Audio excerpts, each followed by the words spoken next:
First you tell us that it is manly to keep your word. Alright, if you are a man, you keep your word. And now all that the black people in this country are demanding, and even the black people in the whole world are demanding, is that you keep your word. You told us we were free. Well then, show us that we're free. You told us that there is justice, equality for all in this country. Well then, stick to your word.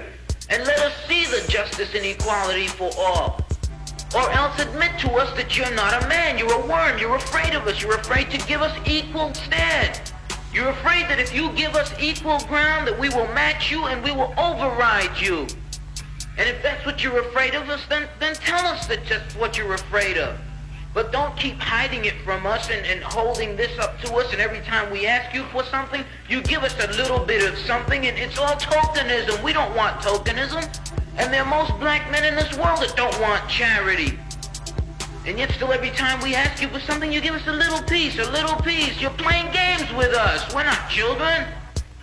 We're big men. I've seen my father have to put up with all kinds of stuff. He was a big man. He raised a family. He went down south, and he had to go around to the back door with his wife. We're not asking for anything. We're not asking for any favors. All we want is what's ours. Now, there are many black veterans who are coming back, and they're mad. They're angry. Do you think that they're going to sit down through this? Our fathers didn't have the knowledge that we had. They sat through it. But there are other black youth that are not going to sit through it. We know about Che. We know about Fanon. We've read the books of our revolution. We've listened to Mao and his quotations. We know where we stand. We're not going to sit for it. We're asking, and if we ask and we don't get, we're prepared to stand up and take it. If I ask a man, I tell a man I am hungry. I tell him I am cold. And I ask him to do something about my condition. And this man holds a loaf of bread right in front of me so I can see it, and I keep asking him, I'm begging him to please give me a slice of the loaf of bread. I am hungry. Then it is known by every psychologist that the next step in the progression is I am going to knock him upside the head and take the bread from him. I'm not going to starve to death. All we're asking, no one wants to see blood. No one likes the smell of blood. No one wants war. Anyone who's been in war doesn't want war. Everyone knows what it is to see the inside of a man's gut hanging out and see your friends die, see relatives die. No one wants to regress back to the state of mind where you have to think it's all for the cause, therefore my mother has to die, my wife has to die, my brothers and sisters have to die. No one wants that. But you're pushing us to it. You're leaving us no choice. We're asking, we're begging. The students up at Columbia, they ask. The brothers down south ask. The brothers in Latin America, the brothers in Africa, they're all asking. All they're doing is asking. Our fathers asked. Our grandfathers asked.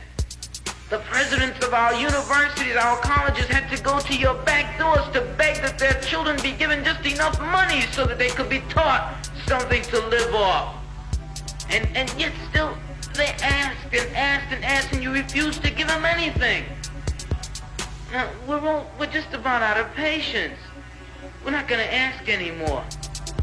The news media says that it's only the young that are militant, only the young that want this and want that. Okay, but we're 40% of the black population now. Or we were a year ago, and still yet we're climbing. Before long, we'll be 50%, 55%, and then we'll have the command. We're not going to take it. We're not going to take sitting in rotten parks and in places that just aren't fit for living. We're not going to take it. There's a limit to a man's patience, and everyone knows that God, Christ, heaven, everyone knows that what we're asking is not $1 million. All we're asking for is humanity. We're asking to be allowed to live like human beings. And God, you tell us that this is too much to ask. You're sick. You're definitely sick. How can you tell me that it's too much to ask to be a human being?